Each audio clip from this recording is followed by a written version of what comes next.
Bakit hindi naging part ng investigation nyo do sa threat against the life of the President and the First Lady? Kasi family yung binabanggit ni Mayor Basten, di ba? Hindi kasama yung si Speaker Romualdez, hindi kasama yung Chief Justice. Opo. Di ba? Yes, sir. Pero threat against the family, the first family, Yes, sir.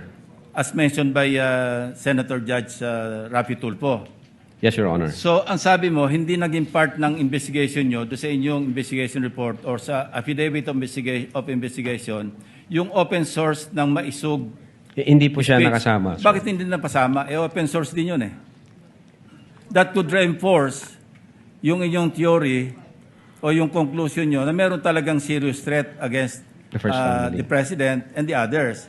Bakit hindi nyo ginawang part do sa affidavit of investigation unless pareho tayo na impression na until today, ang alam natin sa Romanov, threat against BP Sara. Yun ang impression ko since last week. Yun By the way. yun po yung impression namin nung hindi pa namin nakikita That's exactly sa open my source. question, Attorney Lotok. So ngayon nyo rin lang na-realize na yung palang Oplan Romanov, threat pala sa First Family. First family. Opo, Your Honor. Oh, thank you.